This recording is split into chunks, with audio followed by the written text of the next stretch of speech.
Are you curious about how to sell without sounding pushy, salesy, or needy at all?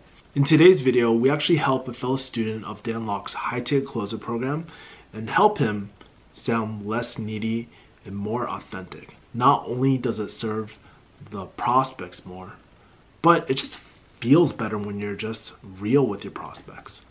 Make sure to watch this whole video. This video is quite long, and we are going to create a new series on my channel called Sales Talks. So if you guys are into sales and closing and high ticket closing, make sure to watch this whole playlist. Anyways, guys, thank you for watching. Believe me, this will be fun, and you get to see how me and my team all work together. All right, stay tuned. I will talk to you guys later. Peace. Okay, are you ready for Supreme Leaders? Yes. Throw me some bricks. Kamehameha. Okay. Oh my god, I'm wearing a Goku shirt. Fucking, I got Goku glasses too, bro. Get on my level.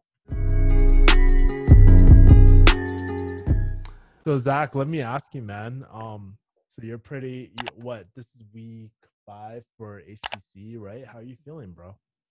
Yeah, week 5. I think for those of you who sat in on last night's class, which is really cool that even after you've graduated, you get that access. Last night was really, really emotional because the big takeaway for me was the whole whatever kind of objections you're bringing into it is going to be projected onto people, and that was so evident today when I was role playing with somebody. So to kind of just give you the summary of it, I haven't been as consistent with my daily morning meditation, and again, like I'm doing that more consistently now going forward, just because I didn't realize how how connected a lot of that stuff was. And I've realized that my some of the feedback that I've been getting in a lot of the role plays where I've been playing the closer has been one of two things. Either it's in regards to pain, or I think not going deep enough. So going deeper, and not just going personal, but going deeper into pain has been a challenge, and that's why it's become a little bit more difficult. It's overwhelming for a good reason. You know, I was gonna have you present your call today. Like, guess what? Let's pivot. Let's do something new. Sure. Let's do a role play. Let's do a live role play. All right, and just see how it comes out, and then maybe if you're stumbling anywhere, we can talk about it as a group and see those moments, how we would all handle it in different areas. But why don't we do a short role play, man? Yeah, I'd appreciate that. Who is down to do a role play? What was the goal for this? So I would kind of want to see the breakdown of Zach, in his closing, right? And get his thoughts about where he needs. So I can actually witness kind of his closing style, because I've never heard Zach close before. Okay, all right. So we weren't thinking about any kind of prospect, because I've got some really good painful prospects. So okay, yeah, do one. Actually, you know what? Bricks. It's the only way I want to learn. Yeah, Lexi would be good at this. I remember role playing with her way back in season 4. Yeah, be any prospect you want. If you want to be Kai, if you want to be anyone. That's what I was thinking. Kai. Okay, cool. Okay. Who's Kai? Kai was the guy that the black guy, Kai.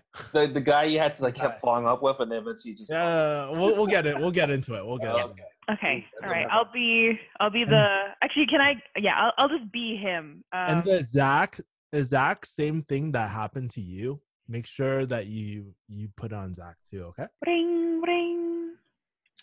Hi, this is Zach. Hi, Zach. I'm Lexi. I booked a call with you to talk about the HTC program. Yeah, of course. What did you want to talk about? I was wondering how does it really work? How much explanations or support is there with the program? If you don't mind me asking, Lexi, before we get into that, how did you find out about the program in the first place? Oh, okay. I saw an ad on Facebook, actually. Okay, and your purpose of booking a call solely came from a Facebook ad, or what else prompted you to book a call today? Yeah, I mean, I clicked on the ad. I watched the webinar, with Dan and everything like that, and it sounded really good. I just felt like I didn't have, like I wanted to understand a little bit more, about how it works and about how students learn this high income skill. Yeah, I'd be happy to answer any questions that you may have to determine if this is in fact the right fit for you, if that's what you're looking for. But before we jump into that, what about that webinar stood out to you in particular? Well, the ability to, make that six figures flexibly was that sounded really good. I didn't honestly I didn't even know people made money on the phone like that. So that's it's not anything I know about, but it sounded really interesting. Hmm. Making money on the phone is not anything new. I'll give you that. But if you don't mind me asking, are you currently not at that six-figure level right now? I mean, no, actually, no, I'm not.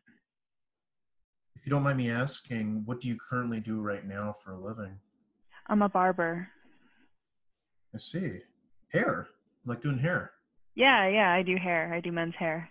Men's hair. I know. Difference, right? I've learned recently that stylist and barber are not the same thing. No, we're not. All right, all right. So why barber of all things? What got you into that? When I was growing up as a kid, I remember there was this barber shop around the corner from my house. I would walk by it every day from school, and it just, it seemed really cool. Everyone was hanging out there. It was a really cool spot. Hmm. I could see, like even the barber would always wave to me, and he was a really great guy, and just seemed like everyone there was having a good time, good conversation. And then I started going to the barber as I got older, gotta get my hair done and everything like that.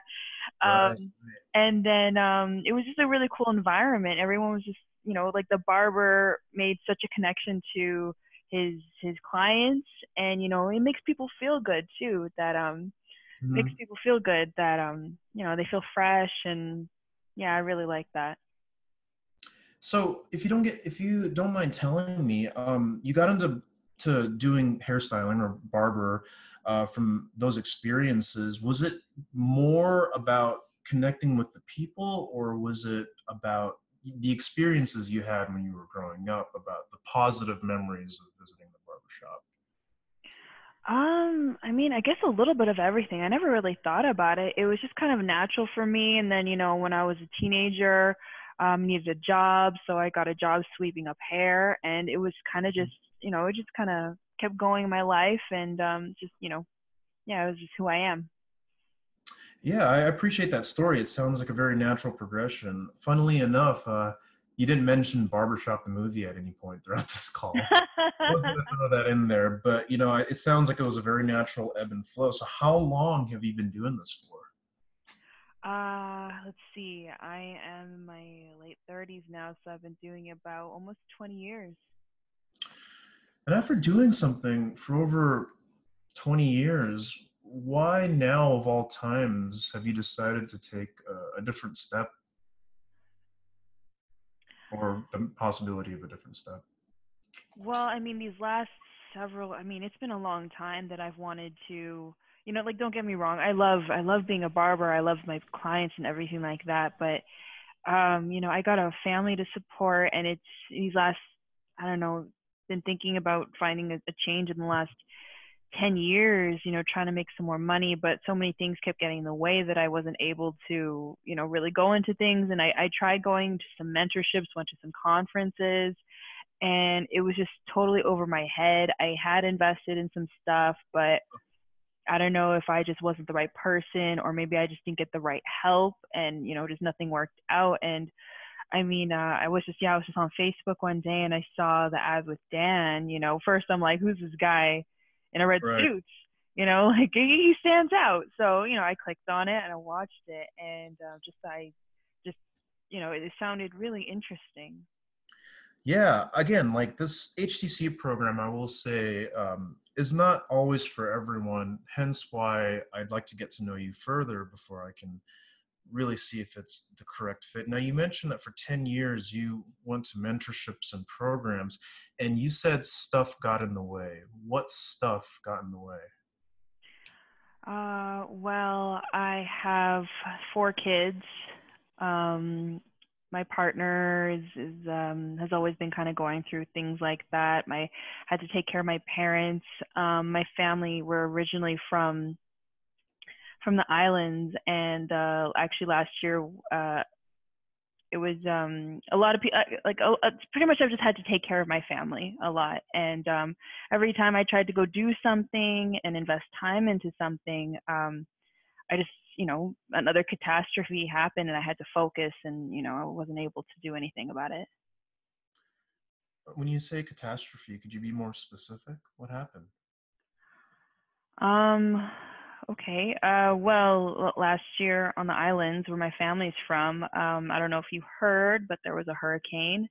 And luckily, while my family is safe, the business was completely destroyed and their home was destroyed. So they all had to move with me. I literally have about, I think, like, if I'm counting right, about 20 people living in my 2-bedroom house right now.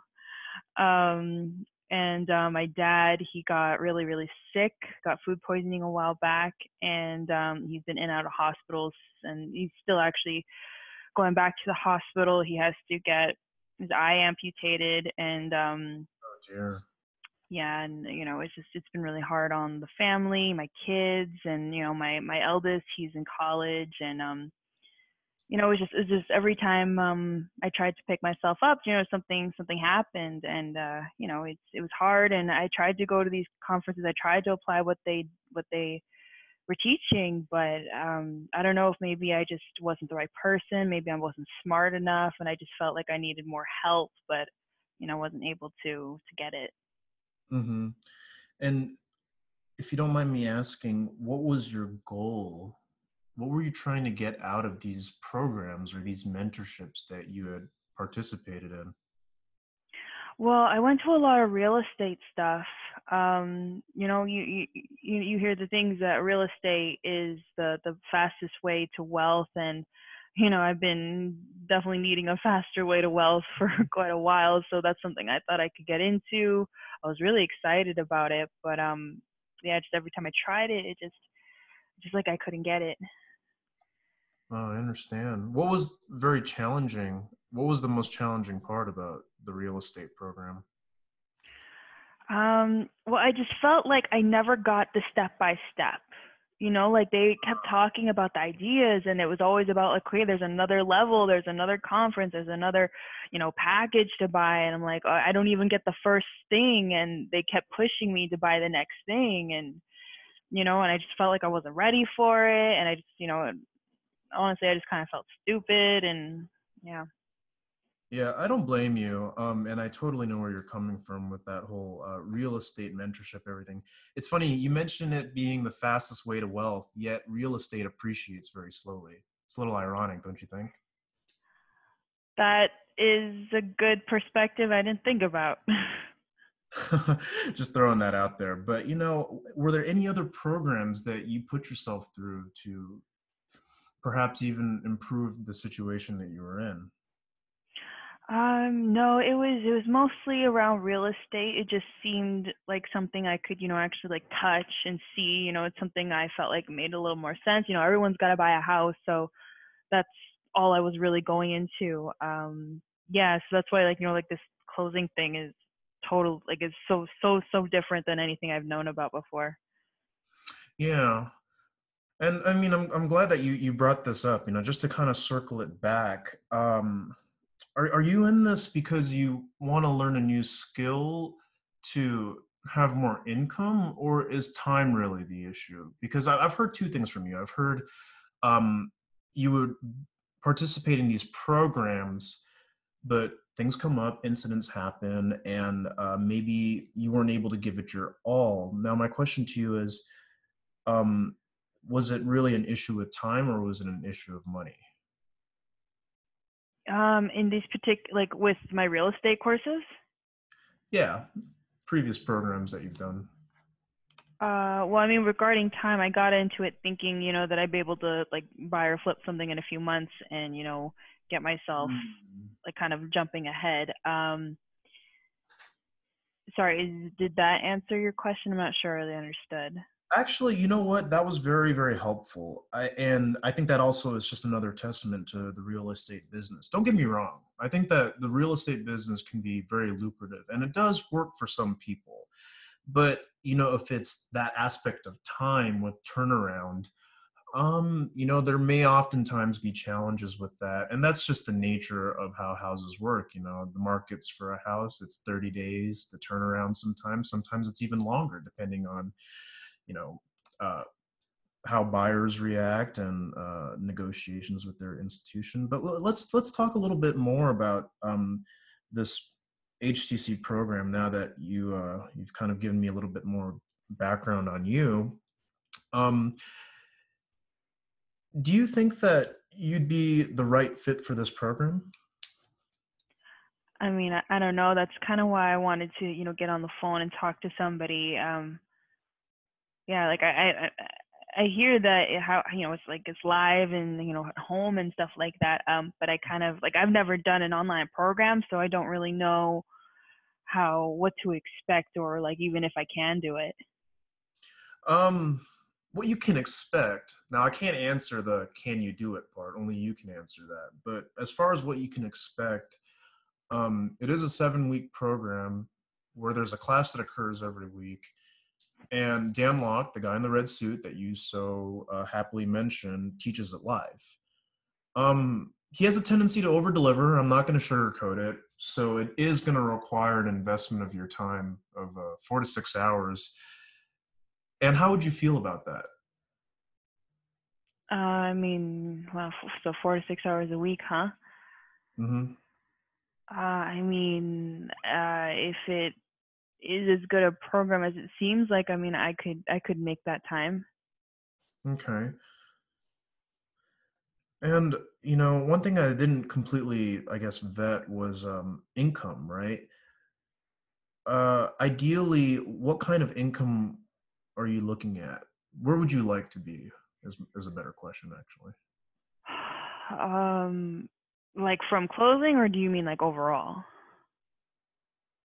Why don't we keep it consistent and do overall income? Overall, okay. Well, if I could, um, I guess get to that place where I'm consistently at 6 figures, that would be really great. Mm-hmm. So, like, say, I guess 10K a month, would that be a big jump from where you're currently at? It wouldn't be a big jump, but the thing is with what I do, it's there's a lot of ups and downs. Mm-hmm. Like I'll have really great months, and then some months, it's very quiet or it's just not as profitable. So, um, Right. yeah.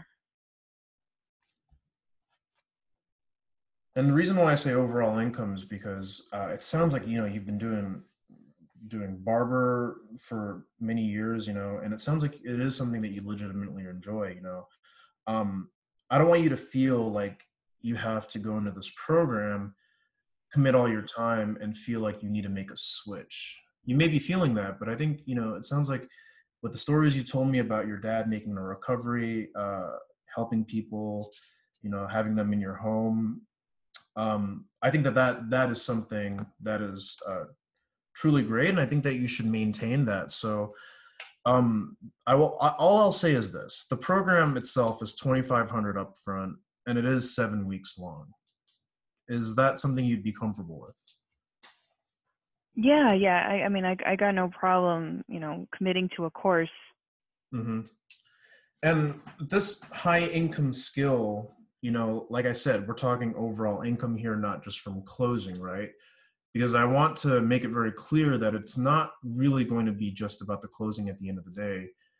Uh, you like working with people. I'm sure that from doing real estate and helping people a lot, interfacing with people doesn't sound like it's a problem for you. And feel free to correct me if I'm wrong. So, I mean, how do you feel about that? How do you feel about helping people like you've done so well throughout your life? but doing it on your terms and getting paid to do it. How does that feel? Well, if I could do that closing, I mean, yeah, that would definitely make it a lot more, real for me. That's definitely something, I do. That's also like why I wanted to, make something work, because I don't only just want to, support my own family. I would love to get to a place, like I'm that kind of person that even if I don't have, like money, like I'll still give you, food off my own plate and that kind of thing. And that's just who I am. But obviously you got to get to a place of stability before I can keep doing that consistently. So yeah, no, that'd be great. That, in a nutshell, is essentially what it is. So my question to you is this: what would you like to do?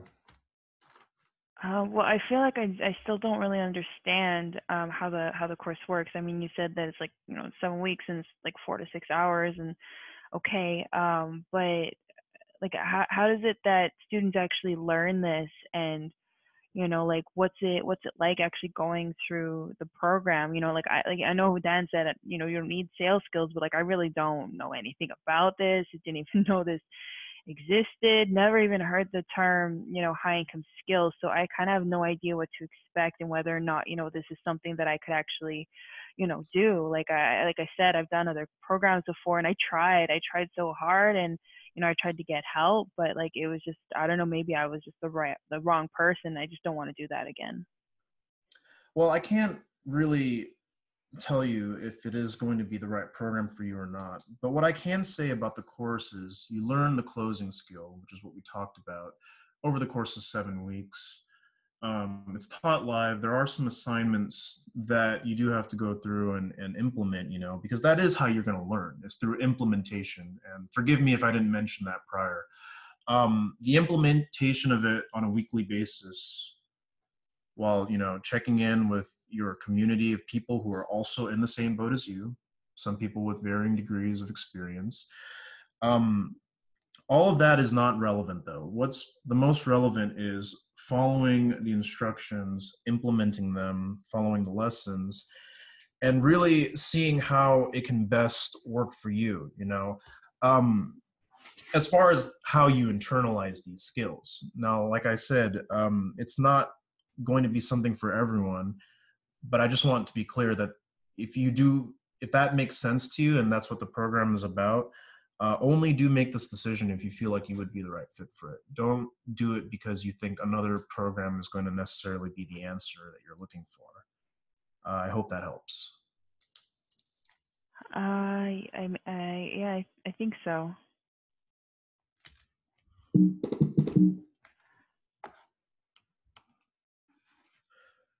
What would you like to do? Well, how much is this program anyways? I believe we talked about it. It's $2,500. It's 2,500. Mm-hmm. Okay. All right. Well, thank you so much for your time, but I think I'm just gonna have to think about it a little bit more. Okay. I mean, the last thing I'll say before we get off the phone here is, do you feel like you wouldn't be the right fit? Because usually when people tell me they need to think about it, it usually means no. Is that what we're dealing with here? Yeah, I think so. I feel like I just don't, like I appreciate your time, but I feel like I don't really understand, any more than I did before. So maybe that means that, I'm not the right fit. Okay. Well, if that's the case, then I'll leave it right there. But if you do feel more comfortable and you want to discuss it further, do feel free to reach back out. Okay. All right. Thank you. Take care. Bye. How did you feel? Well, hold on. Yeah, Good job, you guys. Yeah, great job. I Let's don't see the know. Barber. I just I think it was just I'm not really sure. Like, that's the thing, lost in translation. I'm not really sure how to take it from like, okay, I have all this information, now what? What's your gem type, by the way? I'm going to wait before we get into it. By the way, change it into a gallery view. Yep, it's already changed it instantly. So I'm going to ask 3 questions to you, Zach, and then I'm going to do a roundtable about what everybody else thought. Lexi will go last. Okay. What do you think Lexi's gem type was? Pearl. For the people that were listening, so Aaron and David, what was Zach's gem type? Sapphire. I was getting Sapphire. No? Well, why? I was getting Sapphire. Because I felt, should I get into it? Because I was getting Sapphire because I felt that he was offering a lot of information in terms of how he interpreted the information that Lexi said. And that builds rapport, but I'm not sure if rapport building was the top priority at the moments when he was trying to build rapport. Okay. And then I just thought Sapphire because he was just like, I felt like Zach was born to sell. And that's why. That's what I'm saying. And Sapphire is like really energetic and really good. And people that come into the program like that, no matter if they have official or formal selling, like training or whatever, that's always a problem because it sounds too smooth, right? So, okay, I'll give my opinion at the end, but David, what do you think?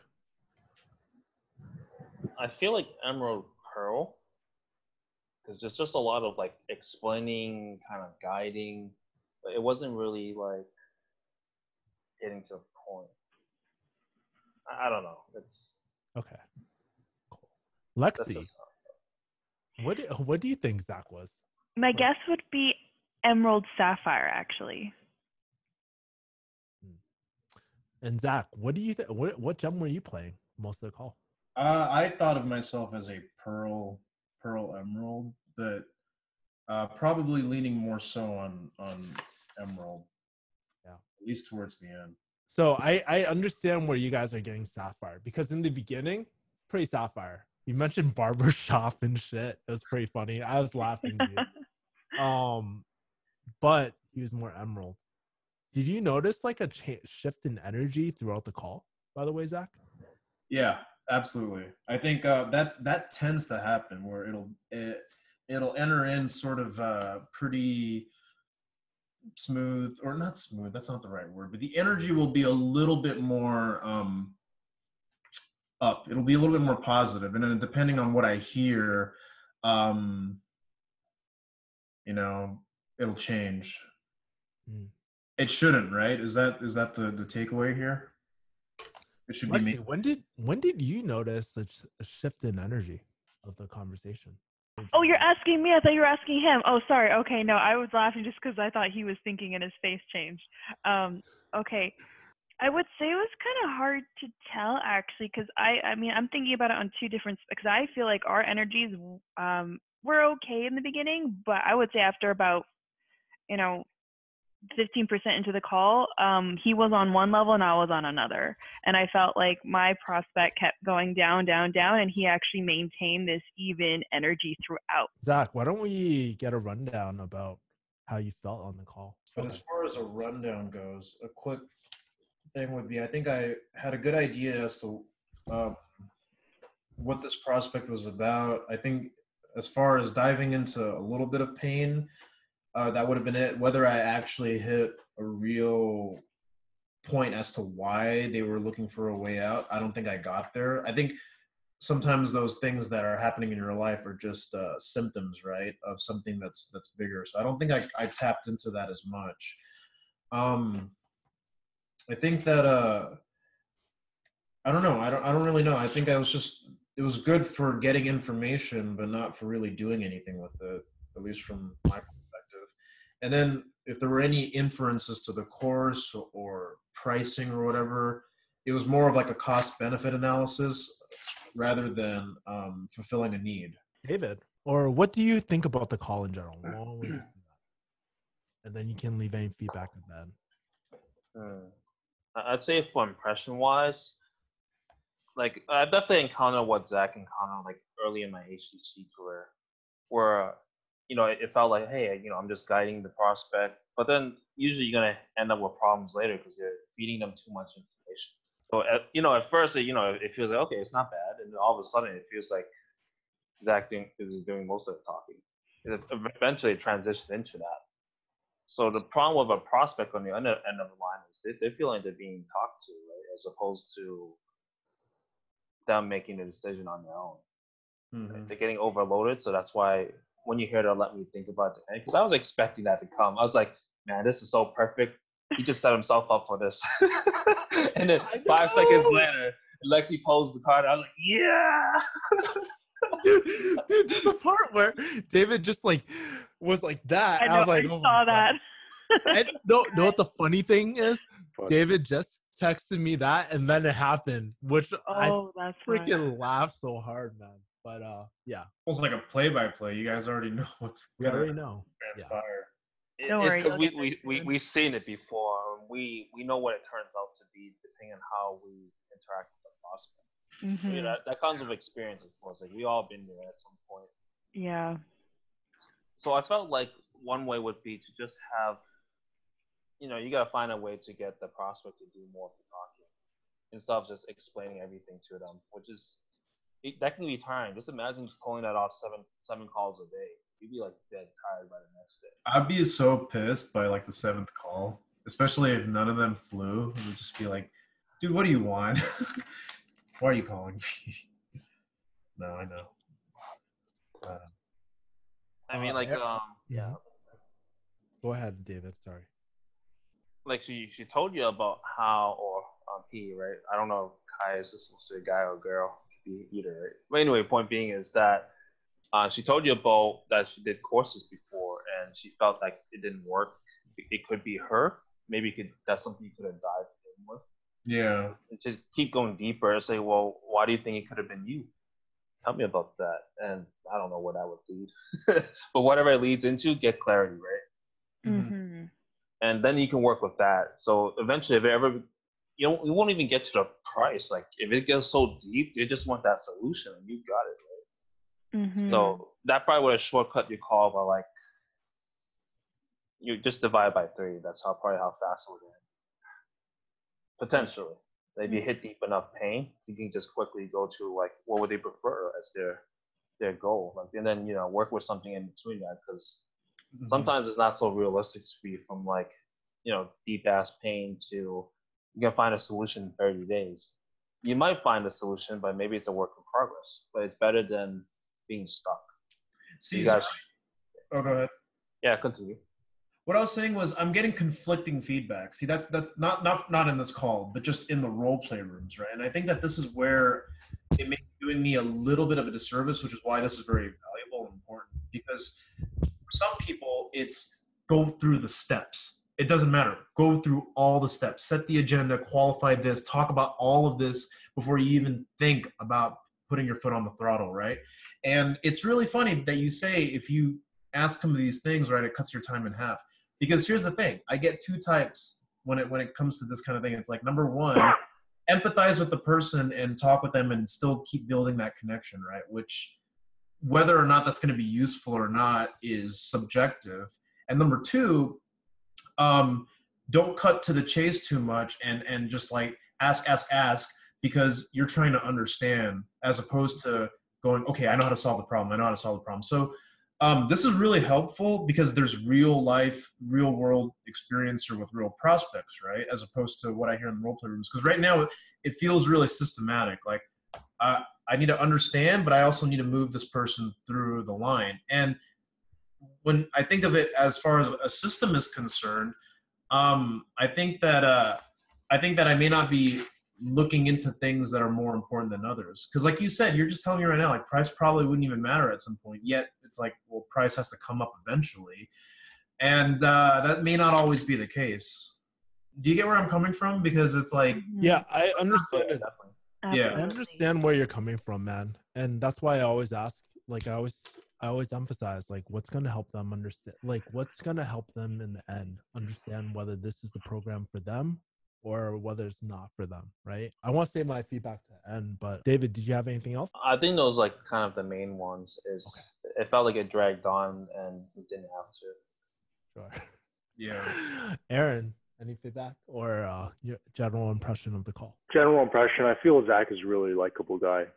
I mean, like in real life, in terms of like you interacting with your parents, like supposed authority figures, outside of calls, phone calls, when you're using like nonverbals in terms of body language, things like that? Are you having any issues there, or are you usually pretty good, kind of can lubricate like the wheels, get in anywhere you need to be? Are you asking me? That Zach? Yeah, that's your name, right? Zach? Yeah. Yes. Ching. I don't know if that was a question or if that was say that again. Sorry. I thought you were speaking your thoughts and it was leading to a question. Yep. Are you socially calibrated in real life, or are you the awkward kid? That's my question. No. Wow, that's so direct. No. Aaron, I'm glad I tried to be nice before. You weren't listening, so it's direct. Why am I on this call, Zach? I was a socially awkward kid up until maybe the age of 15, and then I got pretty socially calibrated only because it was a necessity, right? It was just kind of like, dude, you got to stop being so awkward. But generally now, I'm an outgoing introvert, and I'll be really, really like sociable in the first 30 minutes, and after that, my energy will tank, and I just want to go home. But to answer your question about socially calibrated, yes, I get along with people generally really well. In real life, there's very seldomly will I actually have a problem with anybody. And the thing is, like, I think that like that has been helpful for getting me to where I am now. But like that's the thing is like that's all just merit, right? That's all just like, well, that's my personality is like, you know. People have said it's like the tonality of voice, or perhaps even more. I'm more of a listener, you know, and that's the thing. It's like, but that's the thing is like with this HTC course, I'm learning a lot of different stuff that may not be what I actually exercise in real life. It feels natural, but it also feels not natural because it's not something that I'm accustomed to, which is good. But I hope that answers your question. So, I'm pretty, you know, I'm not awkward. At least I don't think I am. People, well, yeah. The ladies Yeah. say. Okay, I don't think you're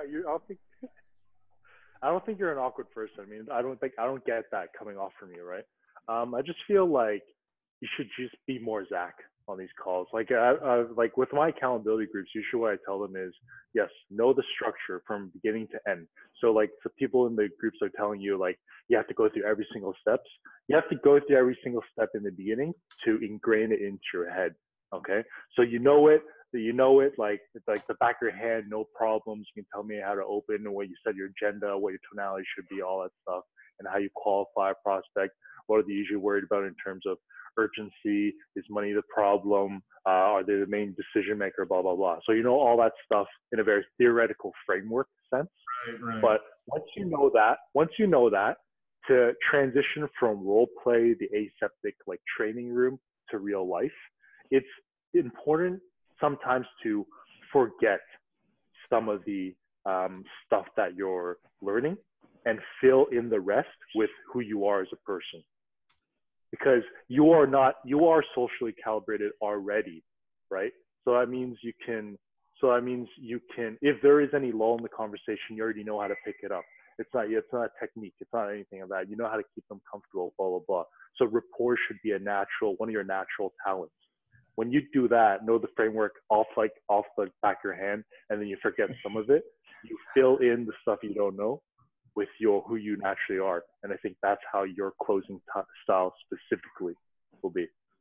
Yeah, I think that's very helpful, and I appreciate you saying that, because it at some points it didn't feel natural. It didn't feel natural because I felt like that was necessary for a closing call, not because it was necessary for getting the job done, right? So, you know what I mean, right? It's kind of like, hey, do this, be the doctor, be the tone and everything. And I get that. All that is important, like theory. It's kind of like now I have to decide whether I want to use or not use it, contingent on like how the call is going.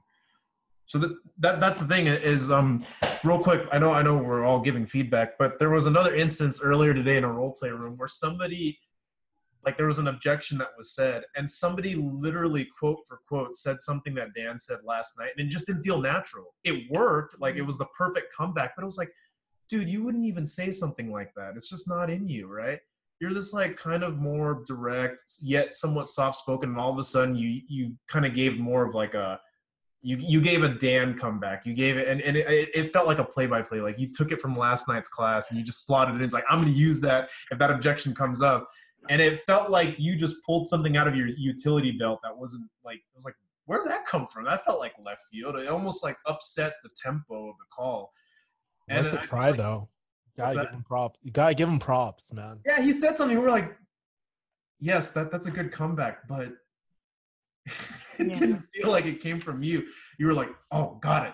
She totally said this, and now I'm gonna say this. It's like, and everybody in the roleplay room were like, that's not him. He doesn't act like that. And that's why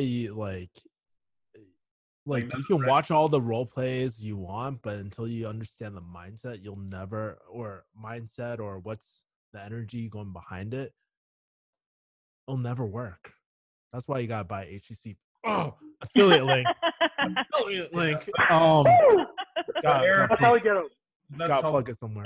That's helpful, because it's like right now it's all just information, right? But it's not all information has to always be used in every single call. And I think that's where I'm stuck. It's like, hey, you've learned all of this, now use all of it, as opposed to just like taking out whatever it is you need to use and then not using the rest. That's a very Emerald type of question. That's a very Emerald type of predicament too.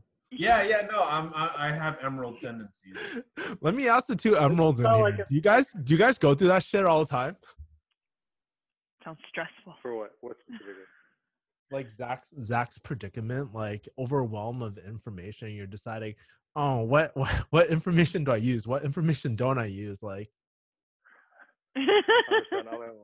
for example, some of those objections don't apply to me because I've never gotten those objections. And generally, in some of the closing calls where it's a little bit more freeform, there really are no objections because we've addressed everything. It doesn't mean that. I think that right now in our heads for trainees, we saw all those objections, right? So we're inviting all of those objections to come up. Like, I've noticed that there were more objections because people, that's what we learned, right? And you want to work on certain things. So they came up because people wanted them to come up, not because they assessed all their needs, all their wants in the beginning. Lexi, what did you think? You're a prospect. I mean, give me your overview and pertaining feedback for Zach. Yeah, I'd like to ask, so first of all, what were you thinking of during our conversation? I was visualizing your stories. Okay. Is that what the question was intended, or? Yeah, I just wanted to know like what was in your head, because I know also that you're working very intently on your role play, so I was wondering if perhaps maybe you were a little bit more in your head, like following the structure. Yeah. It was the Hawthorne effect, or I don't know what it is, where it's like you're being observed, right? So you behave a little bit differently than you would. Is that right? The Hawthorne effect? Yeah. It's people are observing you, so you behave as expected. You don't behave as naturally. And I will say that trips up so many people in roleplay rooms. You hop in for 5 seconds, immediate energy change. Like accountability group leader hops in, 5 other people hop in, the call changes. Like something changes. And I think that to answer your question, that didn't feel natural to me. Honestly, it didn't feel natural because it felt like I was doing what I was expected to do, not doing what was necessary, not doing what I would do naturally to maintain the conversation, because like I don't act like that. I'm not that slow. I'm not like that, but I felt like I had to do that to, number one, get on somebody's level, but also to implement what it is I had been learning. So because I'm still in training mode, I'm like, hey, work on this just because everybody else is working on this. Work on this because Dan told you to work on this today. Like that's where I'm at right now in my head. Okay, yeah, that's what I thought, because of even just your voice and first of all, also like this, that you were able to keep pace, which is really great. When I was starting off, there was frequent times where there was pauses or kind of like whatever. So my thought was that because we definitely, I mean, from my perspective, and this is definitely my strength, so I'm a little more sensitive to this, but we didn't connect. I didn't feel a connection, and I didn't feel like, I don't even think that you felt it, but my thought was that perhaps you were in your head, because especially where you are in the weeks, I know that that's a really normal thing, you know, like you're like, yeah, especially talking about you're going through the steps and everyone's focused on going through the steps, and as long as you know how to go through the steps, then you're going to get the clothes. Like, and while that's great for practice, it's so funny. But afterwards, one thing I realized is you need to know that it needs to be in you, but you kind of you kind of need to just like also let it go and let it flow, right? And I actually think you will be like, I know you're going to be a great closer already, like already. Appreciate that. Yeah, thank you for that. But sorry, I didn't mean to cut you off. No, it's okay. Yeah. Overall though, like I think the only issue that would have shifted some of your questions and helped you get to my pain points and make me feel comfortable would have just been if there was a connection. You know, there wasn't that connection. Mm-hmm. Okay. Yeah, it felt just like two strangers having a conversation, and I didn't feel like my concerns, you know, I was a nervous pearl. I don't feel like my concerns were understood or met. You know, like you were giving a lot of yeah, like it was surface, and you were being very, you know, helpful. I also felt like you were like talking just a little bit too much. For example, for this particular prospect, like we were on the phone for an hour, and what was funny is we were using a calling software, and it actually told us how much I talked and how much he talked. And I think it was something like I talked like 27% of the phone call. It was 80-20, pretty much Pareto's principle for those emeralds and shit. Yeah, it was very, very close to 80-20, and it was really cool to actually see that. And he did a lot of talking really for this particular kind of prospect, you know, and like I came in with a lot of lower self, a lot of pain. For that one, like when I did that call, and it would have been a fucking close if the fucking bank shit worked out. Anyways, ignoring that, it was all I had to do was really just like he needed someone to hear his pain. And yeah, his pain points were that he did go into a lot of seminars and he wasn't feeling heard, and that was pretty much it. He needed to make money. He needed to be heard. He needed to feel like someone understood him, and that's what I did in the call. And essentially, yes, closed it. But yeah, I felt like for just this particular prospect, that was missing. I see. That makes a lot of sense because I felt like I didn't feel like a friend. I felt like I was, you know, when you encounter those random people at like wherever, it might be a coffee shop or a bar, and then all of a sudden they just, all their baggage just comes out and it goes on you, but you don't know how to deal with it. That's what I felt like. Oh, you're kind of like, this is awkward. No, not awkward. It's just that it was like, I didn't ask, and you gave me all of this information, and I'm not even sure methodically how I would go about doing it. I think it would have been very, very different if it was like more natural and I wasn't thinking, okay, go through the steps, qualify. Mm-hmm. But I agree. I'm glad that you pointed that out. That's what I needed to hear, because you're right. It was lacking in a connection. And I guess more information, more personal doesn't always mean connection, right? Like that's something that I still need to be more aware of. Yeah, and that's something that could be like, you know, your energy and everything, like I said, it kind of stayed the same throughout. You know, you were very nice, but it stayed throughout, and I kept going down and down and down. And especially for a pearl, especially the sensitive pearl that I was playing, you kind of need to like hold their hand and go down those steps with them. So that even comes with being like, oh, wow, that's really rough. And slowing down your tonality, and, you know, giving moments for pausing, and, you know, all those little tiny little subtle little nuances it makes a pearl feel heard. It makes a pearl feel like, like they're cuddled. And in those moments, that's when they really open up and they're ready to put everything on the table, and they've totally, like, they're completely exposed to you. And that's when you can really help them, and and then really, like, you, like, hold their hand to the close. Like, it's literally like just holding their hand. Yeah. It's funny because when closes are done right, you can literally visualize every single step of the way. You guys ever get that? I mean, I'm sure you do, where it's like almost like prediction. Like you already, like it's like it is a dance, right? You lead. It's not a game because in games there's a loser, but that's really that's interesting. Yeah. And I didn't feel that. I was like, I'm not sure where this is gonna go. This is all good info, but like I don't know. I don't feel like it's I don't feel like it's in the bag. That'll come with time though as well. Like, 'cause especially you're still in the study mode. That will definitely come with time though. So don't, yeah, you'll be good. All right. Thank you. Lexi, anything else, or is that it? That was it. Okay.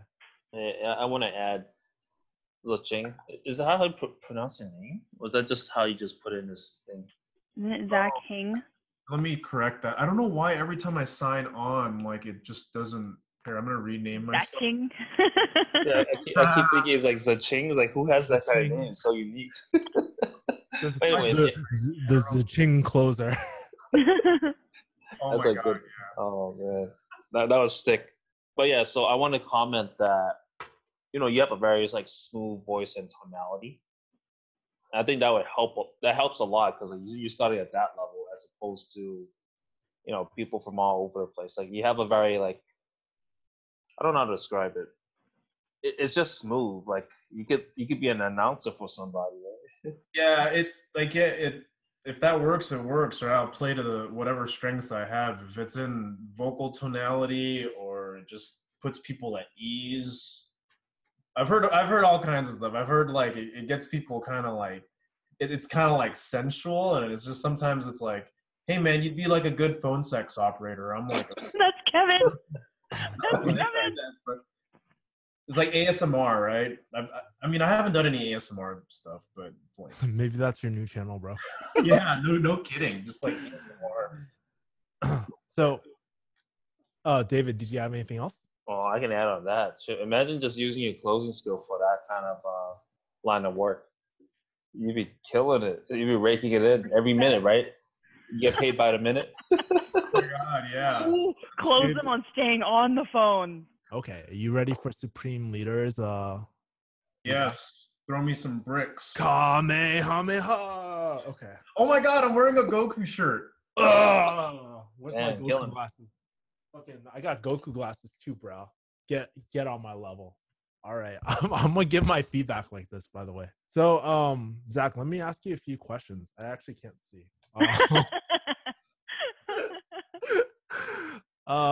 So one of the things that Aaron said was like, be Zach. So let me ask you, at points in the conversation, when exactly did it feel natural to you?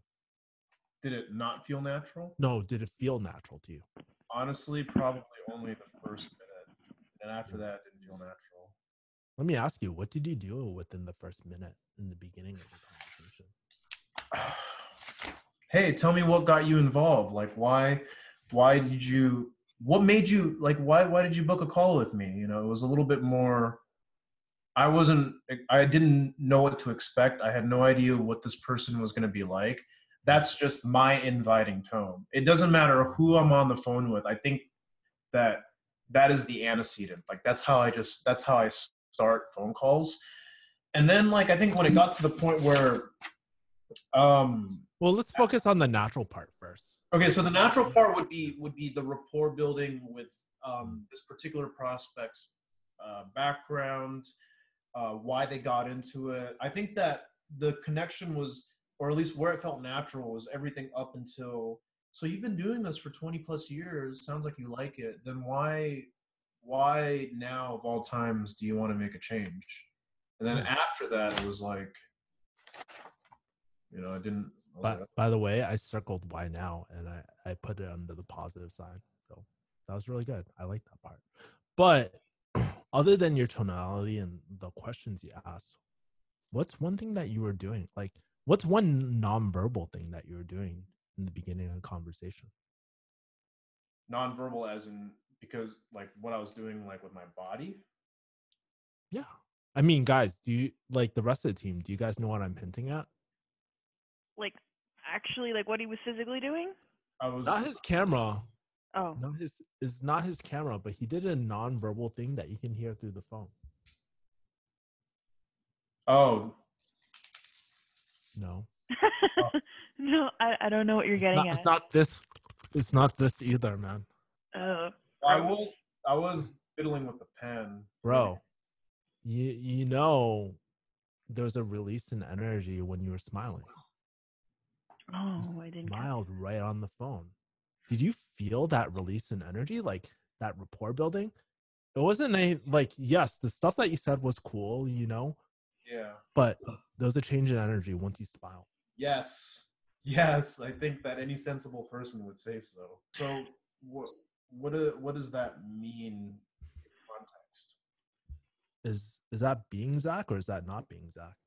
No, that's I mean, it depends. I think it does when I hear something that I wanted to, not necessarily that I wanted to hear, but if I hear something that I can work with. Barbershop, bro. Yeah, like I heard that, I was like, all right, Yeah. I'm gonna get into that. See, this is what I mean, right? It's like those moments where you let your personality shine, where it's like those are moments that you build rapport the most. It's not always what you say, but sometimes it's nonverbals. Hey, one really good thing that you're good at doing is catching the keywords. Do you know what I mean by that? Oh yeah, I use exactly the words they use when What they. were for the team? What were some of the exact words that he used on the phone? Let me give you a hint. Stuff in the way. Yeah, stuff got in the way, or when she said stuff. Oh. I was like, what stuff got in the way? Good point. It was actually so smooth I didn't notice. Yeah. You wrote I wrote curiosity. I don't remember why I wrote that, but you wrote catastrophe too. Like That's I wrote right. catastrophe. You said some catastrophes happened. I said, what catastrophes? Mm-hmm. Oh, yeah, so good. Actually, I did not even notice that. I recognized it like internally, but didn't notice it. So nice work. Supreme leader, North Korea sees all, by the way. Some other things. Nice, Aaron. That looks cool. But you were really good at catching keywords. Mm-hmm. But I definitely feel like you missed the angle. Explain. How do you think you could have gone deeper using those same keywords? What's the level 3 pain of those 3 words I said? Stuff got in the way. Catastrophe. Right? So how would you build how would you go into level 3 pain using something like catastrophe? I would have asked what catastrophes, which from what I wrote down, she talked about somebody got their eye amputated or something, or dad was in the hospital. Zach, let me take you out of closing for a second. Yeah. Talk to me as a friend, right?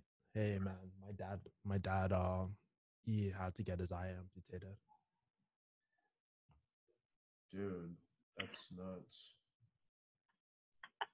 I mean, it was honestly just you, man. Honestly, like, oh my god, I don't even know what to say. I would probably say that. Bingo. That's good. Yeah. If you told me that, I would just be like, dude, like, how are you feeling with that, man? What's going on? How are you doing? That's the pearl side that the prospect needed. So being curious about your prospect too, like how they're doing. They want to make sure, especially if it's a pearl, like what she was playing, they want to make sure that they're being taken care of and that like they feel like they're in good hands. That's how you can do it. Just being like, hey, how are you doing? How's your dad doing? Mm-hmm. How's he handling that? That's level 3. That's straight into level 3. You're really good at catching on the keywords, but like let's go into more about that. You know, even if something like, let's take the eye amputation out of the picture, because that's an obvious like level 3 right there, right? But stuff got in the way. Oh, like tell me a little bit more about that. What happened? Right? Like you're talking to a friend almost sometimes, right? Mm-hmm. Like what happened? What do you mean stuff got in the way? Right. Watching their tonality. Okay. Yeah, no, that's Also, there was another angle that you could have went to. And just keep in mind, you don't have to hit all these angles. You just need one angle, honestly. But there was a huge thing that I think sorry, the chat. there's Go a huge thing that I thought you missed. Support your family. What do you exactly mean by it? What's going on with your family? Right? So let me ask you, like I threw a bunch of angles at you. What angle would you like, going back in the conversation and throwing all those, like what's something that you would have done, like based off what I'm telling you right now? Which angle would you've gone down? Yeah. I think I would have done one of two things. I think I would have dived into the family pain a little bit more, just because personally, if we're going by how Zach would handle it, I understand that. I know what it's like to experience a loss of somebody close and not really necessarily serve as somebody who is here to fix your problems. Like, it's not my job to fix this person. It is my job to make sure they're being heard. So that would be step number one. Or flip it. As opposed to doing that, maybe even I thought what would have been a good, I guess, angle would be talking about the people aspect of this person. This person spent 20 years doing barber stuff, right? Clearly has a knack for wanting to help people, take care of people. The fact that in that story there was the fact that like a hurricane hit the island and 20 people stayed at this person's house, right? The hospitality aspect of this person, the wanting to give even though this person is experiencing a lot. So it's like, I need help. And I think one thing I've detected from people who need the help the most is that they won't acknowledge that they need the help. They just want to give help to other people. That's the way they kind of appease whatever kind of emptiness, perhaps even difficulty they're going through. It's the biggest distraction for what they're dealing with. It's like, I'm just going to go out and help more people because even though I need help the most. So, I mean, those are related, but one's more of a vision, one's more of like a, hey, I know what you're dealing with, and I know why this. I think you're getting it, Zach. Like, to shortcut your question, it's just like, hey, let me ask you, when are you going to help yourself? Exactly. Right. That's the question that you're trying to ask. I guess. Right. It's like, you do all this for other people, yet you're barely keeping it together. You got 4 kids, you got this, you got that. It's like, what are you gonna do for you? Can I drop something in there? Sure, go ahead. So for this particular prospect, and this is also just something I do just in general, but the things that I go to, especially when they're talking about hard things, like even if they're just like, oh, a long work day or whatever, but this guy had a lot of pain, I ask a few things. So either like, wow, how does that make you feel? Or how do you feel about that right now? And then also, how are you handling that? And then, how is that affecting you at home or your family? Are you married? And then they go so like then everything just becomes like flow, and then it's easy to tie it back to like, so I mean, if you were able to do this program and learn high ticket closing, do you think you'd be able to afford to move? You see what I mean? So yeah, just things like that. Like when it comes to a lot of pain, like those are my go-tos. How do you feel? How did you feel? How are you dealing? How's that affecting your family? Here's another tip to like even get next level on Lexi's stuff. Like, even not even projecting, like moving and stuff. Like, hey, what would that mean for your family? Would that mean anything for your family? Like that sort of stuff, right? So it's really important not to project any sort of solutions. It's almost like, dude, you want them to come up with the solutions yourself, and that's why I'm actually asking all these questions, all my feedback as questions. Actually, if you haven't noticed. Yeah, that's Yeah. So let me keep on going, actually. Okay, because there are a few more points, like major points. sure. Hey, what? By the way, what do you think about Do you think you'll be the right fit transition? How did you feel about that, man? That did not feel good. I just felt like I had to ask that because that felt like the next step in the line, right? I was like, after she told me all that, it's like, so why do you think you'd be the right fit for us? Literally after that, maybe you could have seen it. This is all being recorded, right? I was literally like, I saw no! I saw it, man. Shut up, man! Like, I highlighted it, circled it. Try this. good, because I caught that too. I was like, fuck. Why did you say that? Like, what a way to like disconnect for a second there. It's just like, oh yeah. You ever get it? I know this probably happens to you. Do you ever get it where you're having a serious talk with your friends, and then there's just that one guy who can't handle going deep, so he throws in a joke? It's like, shut the fuck up, dude.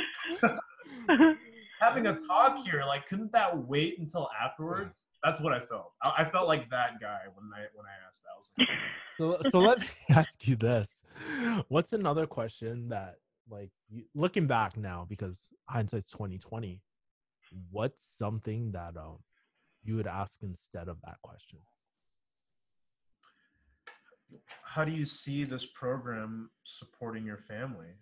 Does this give you greater clarity? Bingo. That's great. That there is good. How do you see it helping your family, supporting your family? That something along. Or I was going to say something also like, do you think that now that you've told me all of this, that the next step is more of a necessity? Does this help clarify your concerns? Clearly, this is some heavy stuff, right? And again, people buy out of something; they don't buy into something. Like, this is on the table right now. How important is it for you to change your current situation? Like, what's the cost here? Wouldn't you be doing a greater disservice to yourself if you didn't consider the next option? If you didn't consider the next step? That's probably where I would have gone. I have a bad habit of stacking questions. I'm trying to stop myself from doing that because I'll say, hey, how do you feel about this? And then I'll clarify that question with another question, right? You're good at the first question, bro. I know. Leave it like that. Just like simple, like keep it simple, stupid. Yeah, it's like you ask a dumb question, you're like, oh, by the way, what I meant was, it's like, dude, I don't know which question to answer. You asked me 2 in a row. Yeah. Just like one step at a time. There's no rush, right? Yeah. Okay, cool. So one thing that you did really well. Like, I mean, at this point you were just like losing control of the call. Like completely losing control of the after call. that it was downhill. But one good thing you did do. Well, what do you think, before I say it, what do you think the good thing that I'm going to compliment you on is at the end of the call? At the end of the call? Or at the end of the call? I said before we get off the phone, which means like I'm not dragging this out any further than it does. If you don't feel like this is the right next step for you, then think about it, call me back. No. That's not what I'm thinking. Well, I know people that will say things in roleplay rooms, or they're also just like, hey, last thing I'll ask you. But that's not really the last thing you're going to ask. Yeah, I did that a lot. Like, the thing that comes to mind for me is like, usually when people, you said something along the lines of like, usually when people say this, it usually means no. This isn't the case now. You said something along the lines of that, right? You caught that. That was gold, right? But let me help you one up that. Like, after saying that, and she's saying no, she's like, no, yeah, you're right. I'm not interested in the program. Let me ask you this, Zach. How could you actually use that to build a connection at the end? How could you transition the conversation where you go back into level 3, or not level 3, but level, like, go back into pain again? How would you transition that conversation? Usually when people say, I have to think about it, it means no. Is that the case here? And she's like, yeah, that's the case here. Like I don't think this is the right program for me or something like that. Is your, I guess, is your experience with other programs preventing you from feeling confident in your decision to move forward? Does anybody else want to give a try before I give like my angle?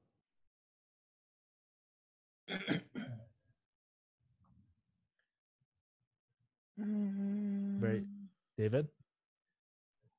Oh man, I had something in my mind and then kind of lost it. But So- hold on, let me see. Okay. Because I remember she said not interested, but she also explained her reasoning, which was it wasn't very clear to her or something didn't make sense. And I think I would have just opened up on that. Yeah, for me, what I would, just like David said, and then, because the prospect was so worried about the fit, I would have been like, okay, so what would be a good fit for you if these programs didn't work? Pretty good. I Like- wasn't thinking that, but yeah, that is pretty good. I like people to tell me because, like, I flat out just don't understand a lot of times. So that's what I'm always asking. Like, you tell me what that would be, and I'll help you figure out whether or not this actually makes sense. I see. Here's a classic one that Dan uses all the time. Before we get off the phone, why exactly did you book a call with me today? Right. Right. So we're back at like square one. Like no is just the beginning, right? And you gotta realize that we're getting closer and closer to the truth. And I don't have clarity of why this isn't a good fit for them yet. So why, like, that's why I'm asking that question, right? And circling it back.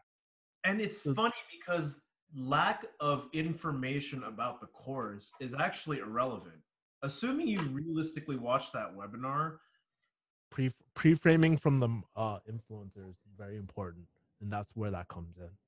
Right? Yeah, like, and that's what I only realized that after the call. It was kind of like, I need more information. I need more this. I think that is this. It's coming from the same place as, will it guarantee me this, and this, right? Because that information is going to inform your confidence, but that information isn't going to it has no real bearing on the current situation that you're in. How is 10 testimonials or 20 testimonials going to have any kind of effect on your decision? How's somebody else's success going to affect your success, right? So I feel like when people ask for more information, assuming they watched the webinar and everything, there's one last thing I want to say, Zach. Yeah. And it's the last of my feedback. But okay, during the middle of the call, what were you doing, Zach? Like you were talking about the program. What kind of things were you talking about? The specifics, like talking about like how what? long it is. There's a community of people that have varying degrees of experience, which means it's irrelevant what kind of experience you have. And I believe the last thing I mentioned was they're taught live. Yeah, those are the three big things. So let me ask you this. Are you projecting your own needs to buy on your prospect? Oh yeah, very much so.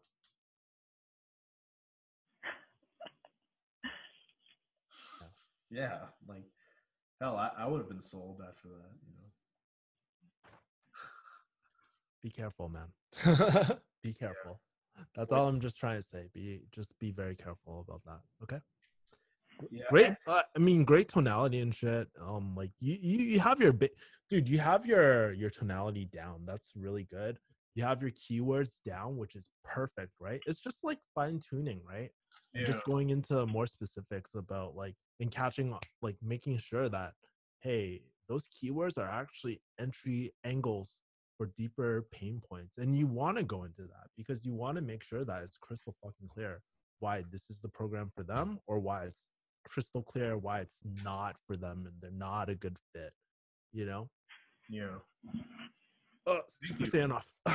Thank you, all of you, for your time and for your feedback. You know, I think I got more info out of that than like 6 days of roleplay. It was I loved this call. This is great. Thank you for, doing it too.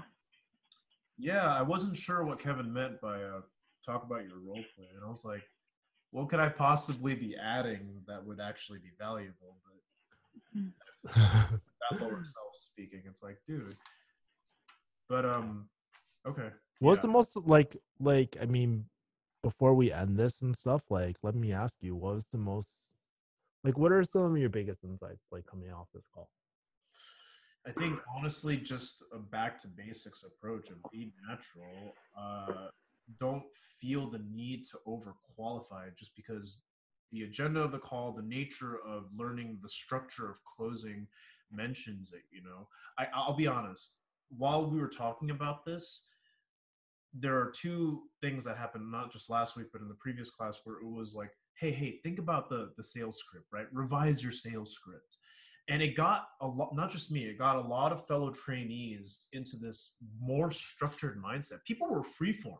The first week of role plays, there was an energy to them that was interesting because nobody had been taught how to handle anything else but just go into it, right?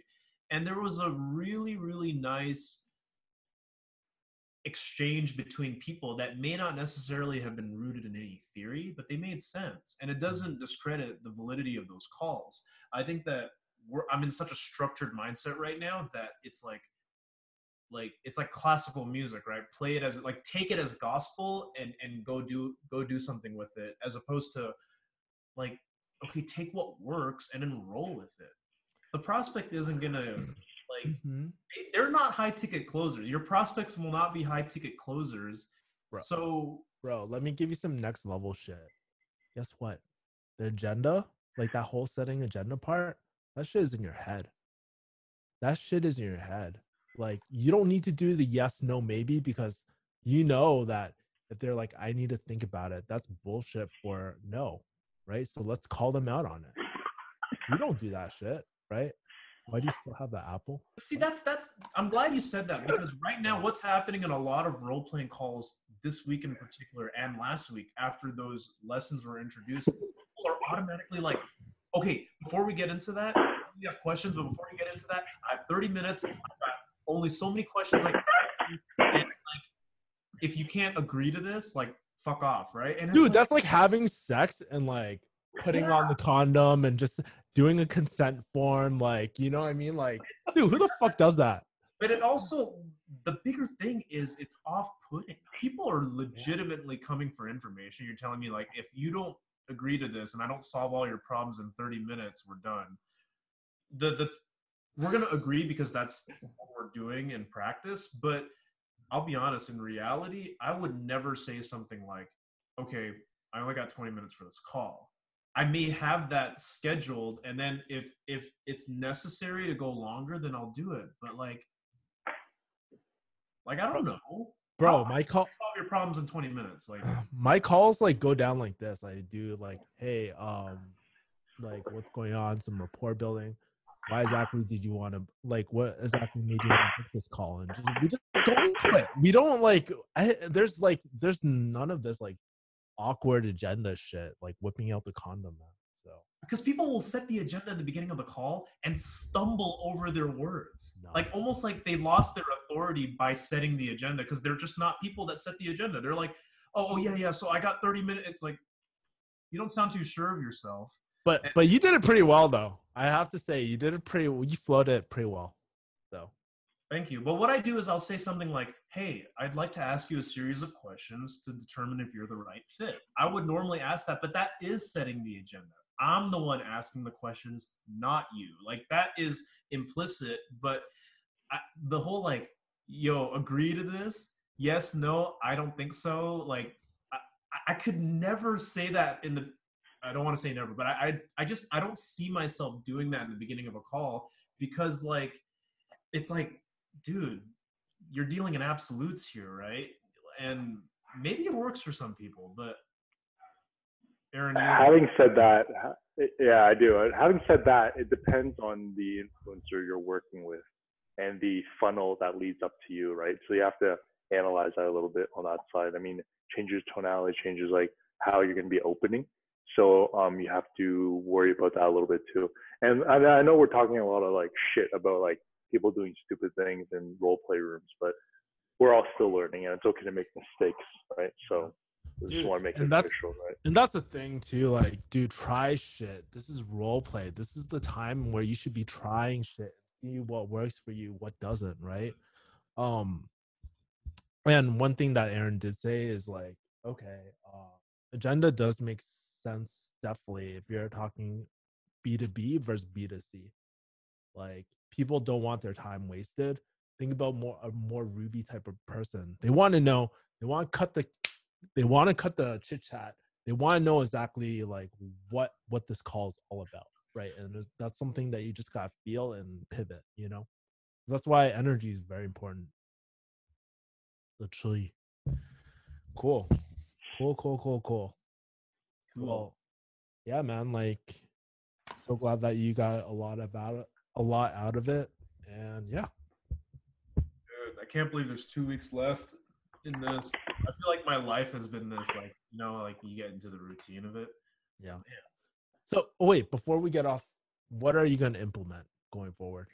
I mean, we threw a lot at you, but obviously you're not going to take every single little thing, right? What is one thing that you're actually going to, like, once we get off this, you're going to start role playing. What's one thing that you're going to actually implement? I think just honestly the natural aspect of it, right? Like, just go into it, but maintain the connection really more so than anything, because I think that will determine the rest of how the call goes. And if the right foot, like if you launch off on the right foot and those are addressed, objections that we would think of as being typical objections shouldn't come up, because they didn't come up when things were natural, at least from my experience. And so I think that what Aaron said and what you said about just kind of be more you, yeah, I'm gonna do that.